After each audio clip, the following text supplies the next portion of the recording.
दाख की बारी के मजदूरों की दृष्टांत। एक आदमी अंगूरों का एक खेत का मालिक था और उसे अंगूर की फसल काटने के लिए मजदूरों की जरूरत थी।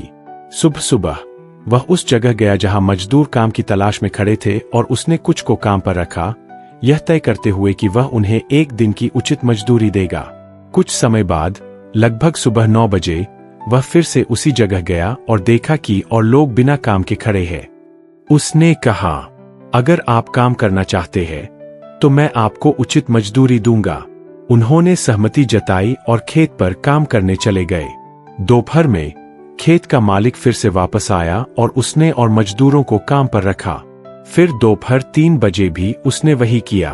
अंत में लगभग शाम 5 बजे जब दिन का अंत होने वाला था, खेत का मालिक एक आखिरी बार लौट आया और उसने देखा कि कुछ लोग अभी भी बिना काम के खड़े थे।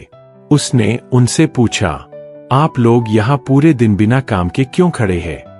उन्होंने उत्तर दिया, किसी ने हमें काम पर नहीं रखा। तो उसने कहा, आप भी मेरी दाख की बारी में काम करने जाओ और मैं आपको उचित मजदूरी दूंगा।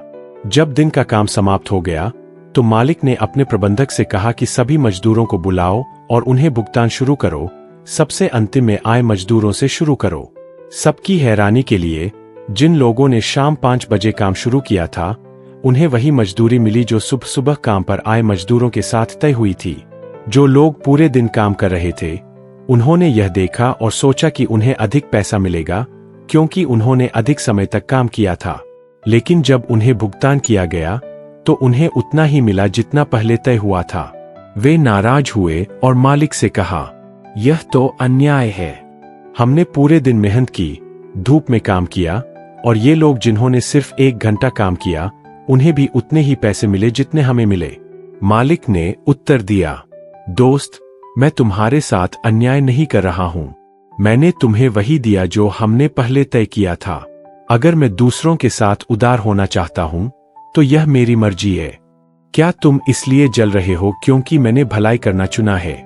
और फिर उसने कहा, इसी तरह जो अंतिम है वे पहले होंगे और जो पहले है वे अंतिम होंगे। व्याख्या। इस दृष्टांत में दाख की बारी का मालिक भगवान का प्रतीक है और मजदूर वे लोग हैं जो भगवान की सेवा में अलग अलग समय पर आते हैं। कुछ लोग भगवान की सेवा जीवन के शुरुआती समय से करते हैं, जबकि कुछ बाद में आते हैं।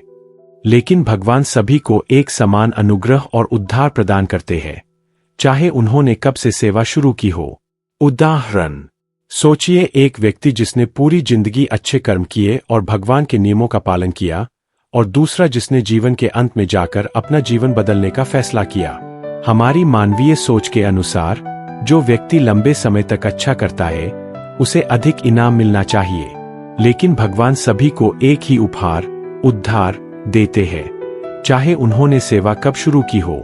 यह दृष्टांत हमें यह सिखाता है कि भगवान का अनुग्रह हमारी मेहनत का परिणाम नहीं है, बल्कि यह भगवान की उदारता है जो सभी को मिलती है। यह अनुवाद दृष्टांत को सरल बनाता है और इसे वर्तमान समय की भाषा में प्रस्तुत करता है ताकि इसे आसानी से समझा जा सके।